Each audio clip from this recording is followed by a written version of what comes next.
I've just come into the von Schweikert room and, hey, Albert von Schweikert, how are you? Well, good morning, Peter. It's great to see you. It's great to see you too. You've been after us to come into your room here at the show, and here we are. We can't wait to hear about what you're showing at the show this year. Wow, well, thank you for coming.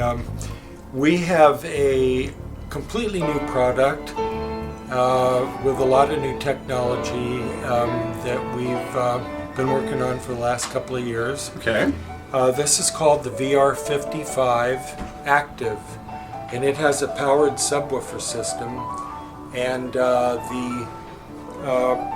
the two subs are 8-inch ceramic honeycomb woofers made for us by Accuton of Germany. I like Accuton drivers a whole lot. And then we're using their 6.5-inch mid-range driver, although that's got some proprietary damping coating on the rear to keep the upper mid-range sibilance down a bit. Yeah, because of the ceramics. Then we have the ScanSpeak beryllium dome tweeter with an overlay of saran wrap, which is a little tweak I How about that? had them put on there. It's vacuum formed. Yeah, keep a little bit of the sibilance down. Well, we were just listening for about 10 minutes. We were lost in the music, and it's so involving. Well, thank you so much. Well, we'd like to build a high-resolution product, but not at the expense of throwing the baby out with the bathwater. Yeah, We want to keep it organic and harmonically rich and dense, yet we want it fast and clean and open and filled with life and sparkle. So these drivers, along with the active noise reduction cabinet design, seem to fulfill that basic premise. Well, that's great. Well, we'll sit down and listen in just a moment. And quickly, before we do so, what's the rest of the system? Well, we're using the YFS music server and the Meitner EMM DAC. They're top of the line, the 2X, the very bottom of the rack.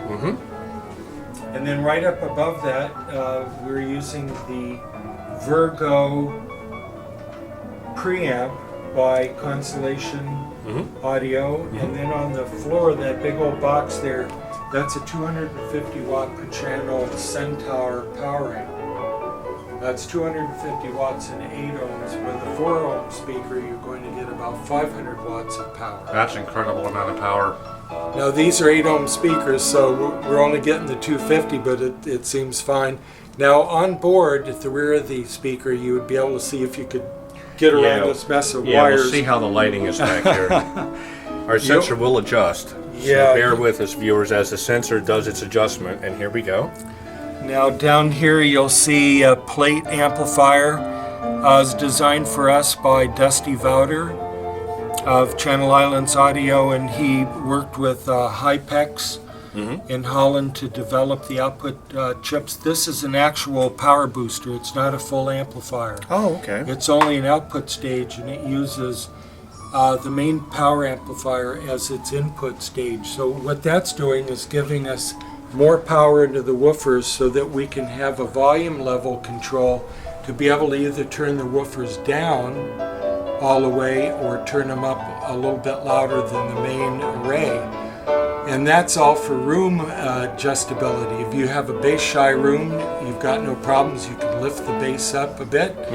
If you have a room that's overloading with bass, you can just basically turn down the volume level a little bit. And so it's quite handy.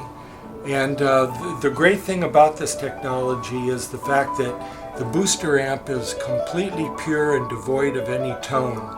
It derives its tone quality from the main driving amp.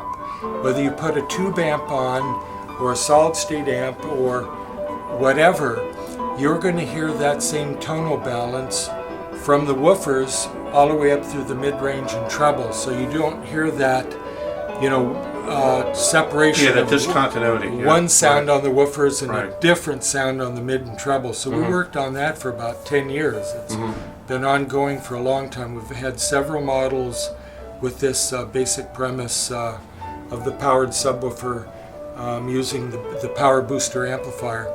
Then the last thing on the rear here is a 3-inch ribbon tweeter, and it's hooked up to an ambience retrieval system, and there's an effects level control. And so basically The speaker is a dipole, but it's adjustable. If you have a big electrostat with a lot of output to the rear and you're forced to put them close to the wall, then you have a lot of slap echo from the back wave. With this loudspeaker, you could put it close to the wall and then you can turn down the rear wave and adjust it to the room conditions. How about that? So it's kind of unique. We haven't seen anybody do a dipole that's adjustable like that. And the rear driver is fed an ambient signal, so what it does is it gives you a hall reverberation type of effect. So it gives you a bigger, more open sound stage and a lot more depth than a traditional point source design. Well, that's a lot of technology incorporated into a speaker that's manufacturer suggested retail price in US dollar would be. It's $60,000 a pair. So this is the real deal. Yeah, it's expensive, but these are handmade. They take 3 months to Yep. build. They come in any paint finish you want. This particular pair is BMW bronze. I love that color on the cars. It's kind of nice. When the light hits it, it just glows like bronze. Yeah. In a dark room, it's kind of muted and sedate, kind of dark looking. But we'll paint them in any color you want. Pink, red, blue, or white, doesn't matter. Well, thank you very much for the walkthrough of this exciting new product from von Schweikert. Can we do some listening next? Yes. Okay, here we go. Thank Sure you. can. Albert von Schweikert from Von Schweikert Audio. Thank you, Peter.